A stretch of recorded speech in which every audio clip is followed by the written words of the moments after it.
नमस्कार दोस्तों, स्वागत है आपका हमारे चैनल में। आज के इस वीडियो में हम डिस्कस करने वाले हैं शॉर्ट सेलिंग के बेसिक कॉन्सेप्ट के बारे में, प्लस शॉर्ट सेलिंग से आप मार्केट से प्रॉफिट कैसे कर सकते हैं। आइए वीडियो को स्टार्ट करते हैं।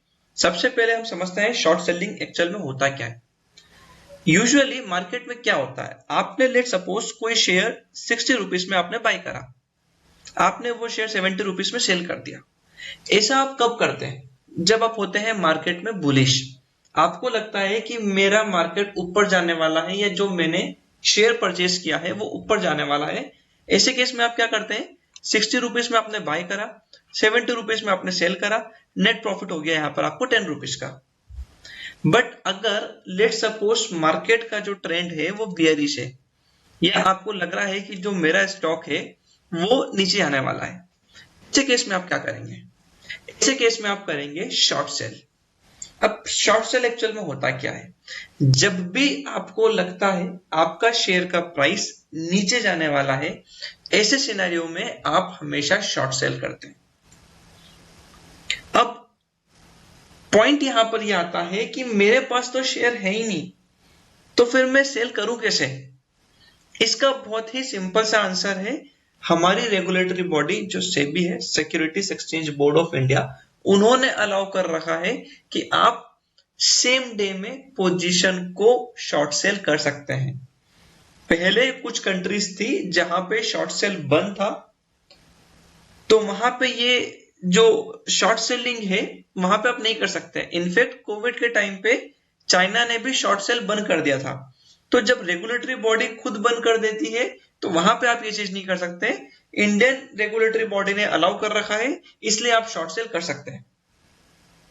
अब मैं आपको शॉर्ट सेलिंग का एक बहुत सिंपल सा एग्जांपल समझाता हूं। एक क्लास में 3 स्टूडेंट पढ़ते हैं, ए, बी और सी।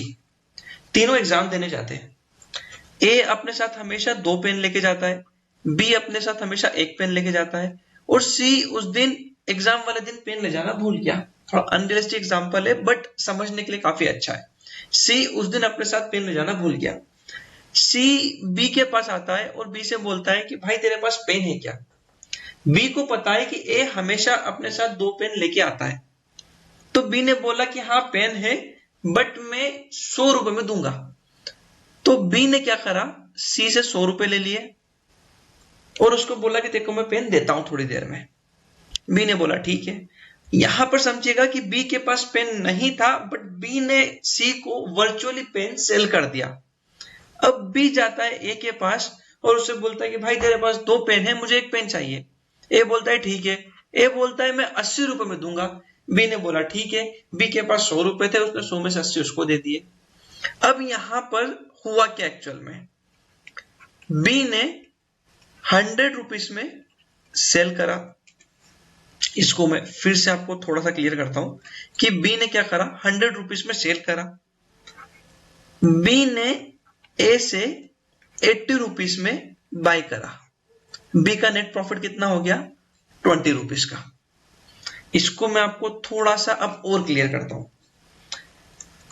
बी ने जब एक क्वांटिटी जिसको हम -1 से डिनोट करते हैं वो 100 रुपीज से सेल कर दी।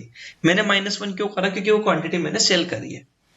बी ने ए से +1 क्वांटिटी ली, वो कितने में ली, 80 रुपीज में। नेट क्वांटिटी यहां पर कितनी हो गई, 0, और 20 रुपीज का डिफरेंस आ गया। जो ये नेट क्वांटिटी यहां पर मेरी नेट क्वांटिटी 0 हुई है, इसका मतलब है कि जो मैंने बेचा वो मैंने वापस खरीद लिया, और जो मेरा यहां पे 20 रुपीज आया है ये होता है मेरा नेट प्रॉफिट। आई बिलीव आपको शॉर्ट सेलिंग का कॉन्सेप्ट क्लियर हुआ होगा। मैं फिर से इसको रिवाइज कर देता हूं। जब भी आप मार्केट में बियरिश होते हैं या आपको लगता है कि मेरा स्टॉक आज नीचे जाने वाला है, उस केस में पहले आप सेल करते हैं, बाद में आप बाय करते हैं। अब पॉइंट यहां पर यह आता है कि हम उससे प्रॉफिट करें कैसे। तो बहुत सिंपल सा एग्जांपल आपको मैंने दिया है। अगर मैं मार्केट में बियरिश हूं, उस शेयर का प्राइस 100 रुपीज चल रहा है, मैंने उस शेयर को यहां पर मैं सेल करूंगा। जैसे ही वो शेयर का प्राइस 100 रुपीज से नीचे आने स्टार्ट हो जाएगा, जो भी मेरा टारगेट रहेगा, लेट सपोज मेरा टारगेट अगर 90 रुपीज का है, मैं 90 रुपीज पे उसको बाय कर लूंगा। मेरा नेट प्रॉफिट कितना हो जाएगा यहाँ पे 10 रुपीज का। तो इस तरीके से यहाँ पर हम प्रॉफिट कर सकते हैं। तो यहाँ पर मैंने आपको दो कॉन्सेप्ट बिल्कुल क्लियर कर दिया, शॉर्ट सेलिंग कैसे करना है, प्रॉफिट कैसे करना है। अब पॉइंट आता है एमआईएस। एमआईएस क्या होता है, ध्यान समझिएगा। एमआईएस मतलब होता है मार्जिन इंट्राडे सेटलमेंट। सेबी ने ये तो अलाउ कर रखा है कि आप शॉर्ट सेल कर सकते हो, बट वो सिर्फ उस कंडीशन में कर रखा है कि आपको सेम डे आपकी पोजीशन को बाय करना पड़ेगा। मैं फिर से आपको मेरे एग्जांपल पे ले जाता हूं। जब सी ने बी से पेन मांगा था, तो बी से उसने बोला था कि मुझे पेन चाहिए, बट मुझे आज ही पेन चाहिए क्योंकि मेरा एग्जाम है। बी भी सेम कंडीशन से ए के पास गया था ये बोल के कि भाई मुझे पेन अभी चाहिए क्योंकि उसका एग्जाम है। सिमिलरली जब भी हमारा शॉर्ट सेल होता है, इसका मतलब है कि आपको वो 3:30 बजे के पहले पहले पोजीशन को आपको बाय करना पड़ेगा। इन केस अगर आप उस पोजीशन को बाय नहीं करते हैं तो आपकी पोजीशन ऑटो स्क्वेयर ऑफ हो जाएगी। कुछ ब्रोकर्स हैं जो आपकी पोजीशन को 3:10 पे ऑटो स्क्वेयर ऑफ कर देते हैं, कुछ ब्रोकर हैं जो आपकी पोजीशन को 3:20 पे करते हैं। ये डिपेंड करता है ब्रोकर टू ब्रोकर। बट हमेशा ध्यान रखिएगा कि अगर आपने किसी पोजीशन को शॉर्ट सेल कर रखा है तो आपकी पोजीशन 3 बजे 3:10 के आसपास ऑटो स्क्वेयर ऑफ हो जाएगी, अगर आपने उसको बाय नहीं कर रखा है तो। अब सबसे बड़ा पॉइंट ये आता है यहाँ पे कि अगर मैंने पहले सेल करा, उसके बाद मैंने बाय करा, तो क्या जो मैंने बाय करा है इसकी डिलीवरी मेरे अकाउंट में आएगी? बहुत सिंपल सा आंसर है। मैंने 100 शेयर को सेल करा, 100 शेयर को बाय करा, मेरा नेट कितना हो गया यहाँ पे 0। तो अगर मेरा नेट 0 हो गया तो मेरे अकाउंट में डिलीवरी आएगी क्यों?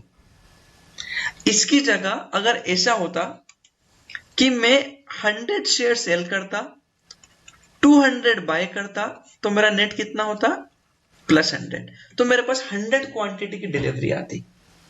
बट मैंने तो अगर मेरा नेट मैंने यहाँ पे 100 की जगह माइनस कर रखा है, मतलब मैंने +100 शेयर बाय कर रखे हैं और नेट मेरा 0 है, तो मेरे पास यहाँ पर कोई डिलीवरी नहीं आएगी।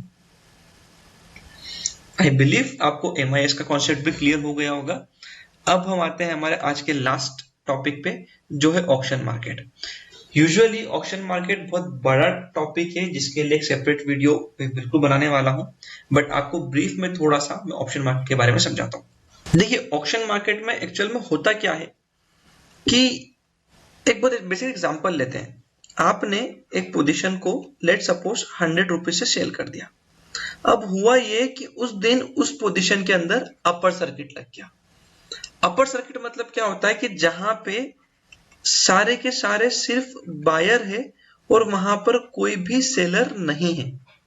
इसका मतलब है कि हर कोई शेयर को खरीदना चाहता है बट कोई बेचना नहीं चाहता है। अब आपने तो आपकी पोजीशन को सेल कर दी, अब आपको पता है कि आपको 3:30 बजे के पहले आपकी पोजीशन को बाय करना है, बट वहां पर तो कोई बायर ही नहीं है। बायर क्यों नहीं है? क्योंकि कोई पोजीशन को सेल नहीं करना चाहता है। अगर कोई पोजीशन को सेल नहीं करना चाहता है तो वहां पर बायर कहां से आएंगे? बट आपने तो आपकी पोजीशन को मॉर्निंग में ही सेल कर दिया था, उसके बाद उस शेयर के अंदर अपर सर्किट लग गया। ऐसे केस में क्या होता है? ऐसे केस में आप पोजीशन को सेल नहीं कर पाते। 3:30 तक आपकी पोजीशन अगर सेल नहीं होती है तो इस केस में आपकी पोजीशन जाती है ऑक्शन में, और ये जो पूरी प्रोसेस होती है वो होती है ऑक्शन मार्केट में। ऑक्शन मार्केट में क्या होता है, जो आपका ब्रोकर है वो आपके बिहाफ पे आपकी पोजीशन को बाय करता है। अब आपका ब्रोकर आपके बिहाफ पे जो पोजीशन को बाय करेगा वो बाय पोजीशन कुछ भी हो सकती है।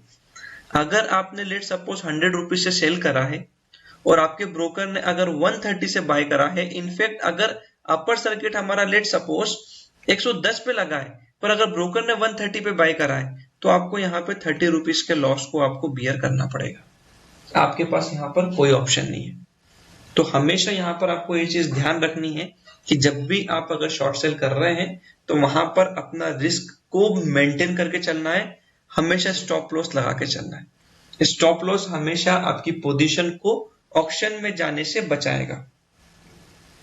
आई बिलीव आपको ऑप्शन का कॉन्सेप्ट भी क्लियर हो गया होगा। इस वीडियो का हम फाइनल कंक्लूजन करते हैं।